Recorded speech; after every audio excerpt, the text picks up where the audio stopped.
संजय शिरसाट असतील, संजय राठोड असतील आणि संजय गायकवाड असतील, तिन्ही संजय यांची प्रकरणं जी आहेत ही कुठेतरी एकनाथ शिंदे यांच्या भोवती आता डोकेदुखी झालेली आहेत का, म्हणून आज एकनाथ शिंदेंना हे अशा पद्धतीने आपल्याच मंत्र्यांना आणि नेत्यांना खडसावून सांगावं लागलं. आता केवळ हे एकनाथ शिंदेंनीच केलेलं आहे का, तेवढ्या पुरत्या या गोष्टी मर्यादित नाहीयेत. या पलीकडे जाऊन आज देवेंद्र फडणवीस यांनी सुद्धा संजय शिरसाट यांना समज दिलेली आहे. म्हणजे काही माध्यमांनी तर याच्यामध्ये संजय शिरसाट यांना झापलंय अशा पद्धतीने वृत्तांकन केलेलं आहे. पण जेवढी माहिती ही आमच्यापर्यंत आलेली आहे त्याच्यानुसार फडणवीसांनी संजय शिरसाट यांना समज दिलेली आहे की अशा पद्धतीने बोलणं किंवा तुम्ही जे वागताय ते योग्य नाहीये, हे सुद्धा फडणवीसांनी त्यांना सांगितलेलं आहे. काही कामानिमित्त संजय शिरसाट हे मुख्यमंत्र्यांकडे गेलेले होते अधिवेशनाच्या दरम्यान आणि त्यावेळेला एक प्रकारे फडणवीसांनी ही नाराजी व्यक्त केलेली आहे. इनफॅक्ट आजच इंडियन एक्सप्रेसमध्ये आलेल्या वृत्तानुसार त्याच्यामध्ये हे सुद्धा सांगण्यात आलेलं आहे की अलीकडेच एकनाथ शिंदे हे दिल्लीमध्ये जाऊन अमित शहा यांना भेटलेले आहेत, देशाचे गृहमंत्री अमित शहांना भेटलेले आहेत. त्याही वेळेला म्हणजे त्या पेपरमध्ये आलेल्या वृत्तानुसार भाजप हायकमांड कुठेतरी नाराज आहे ज्या पद्धतीने महाराष्ट्रामध्ये एकनाथ शिंदेच्या नेत्यांकडनं वागलं जातंय किंवा त्यांची प्रकरणं जी एकामागोमाग एक बाहेर येतात त्याच्यामुळे कुठेतरी भाजप हायकमांड नाराज आहे. त्यांना हे योग्य वाटत नाहीये. याचं कारण म्हणजे एक प्रकारे तो डाग जो आहे तो सरकारला लागत आहे.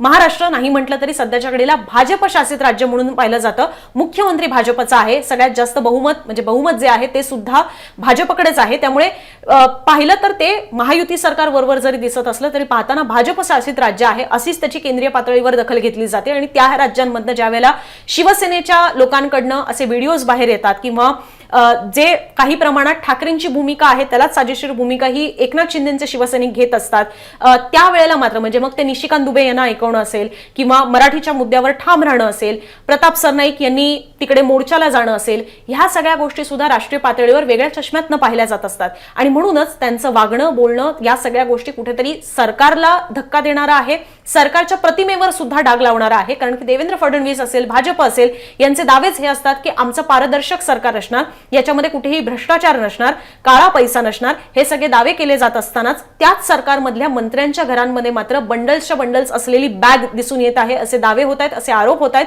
त्यामुळे हे कुठेतरी योग्य ठरत नाही. मंत्र्यांच्या संपत्तीमध्ये 5 वर्षांमध्ये 10 पटीनं वाढ होतीये, हे योग्य ठरत नाही. आणि अर्थात ते पुढे जाऊन ज्यावेळेला भाजप हे दावा करते की मारहाण करणं योग्य नाही, मनसेच्या या सगळ्या राड्यांवरनं भाजपचे मंत्री हे म्हणत असतात की कायदा हाती घेणं योग्य नाही, मारहाण करणं योग्य नाही, त्यावेळेला सरकारी सत्ताधारी पक्षातलाच आमदार हा मारहाण करताना दिसून येतो.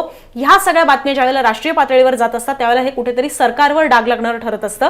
आणि म्हणून सुद्धा जसं एकनाथ शिंदेंना ही समज दिलेली आहे त्याच पद्धतीने देवेंद्र फडणवीस यांनी सुद्धा संजय शिरसाट यांना ही समज दिलेली आहे. सो थोडक्यात हे वाद जे होत आहेत एकामागोमाग येत आहेत ते खरं तर येत आहेत शिवसेनेकडनं. महायुती सरकार आहे, सरकारमध्ये भाजप सुद्धा सगळ्यात मोठा पक्ष आहे, त्याच्या खालोखाल शिवसेना आणि त्याच्या खालोखाल राष्ट्रवादी काँग्रेस आहे. अलीकडेच झालेल्या झी 24 तासच्या इंटरव्ह्यूमध्ये सुद्धा मुलाखतीमध्ये सुद्धा संजय शिरसाट यांनी म्हटलेलं होतं की कुठेतरी एकामागोमाग एक शिवसेनेची प्रकरणं काढून शिवसेनेची प्रतिमा ही त्याला डाग लावण्याचा प्रयत्न सुरू आहे. आणि राष्ट्रवादीमध्ये मात्र सगळेच शांत आहे, त्यांच्यामध्ये कोणी मात्र काही बोलत नाहीये, त्यांची कुठली कुरबूर तक्रारी नाहीये, याच्यावरनं राष्ट्रवादीची प्रतिमा ही उजळवण्याचा एक प्रकारे प्रयत्न सुरू आहे अशी सुद्धा शंका ही त्यांनी उपस्थित केलेली होती. त्यामुळे खरोखर महायुतीमध्ये एकनाथ शिंदे यांची कोंडी होत आहे का किंवा ती केली जात आहे का असे दोन्ही प्रश्न याच्यामध्ये विचारले जाऊ शकतात. आणि त्याच कारणास्तव एकनाथ शिंदे यांनी आपल्या पक्षामधल्या लोकांना सुद्धा वेळीच कुठेतरी समज देण्याचं काम केलेलं आहे. आता एकनाथ शिंदे यांचे हे सल्ले खरोखर मंत्री आणि आमदार आणि त्यांचे नेते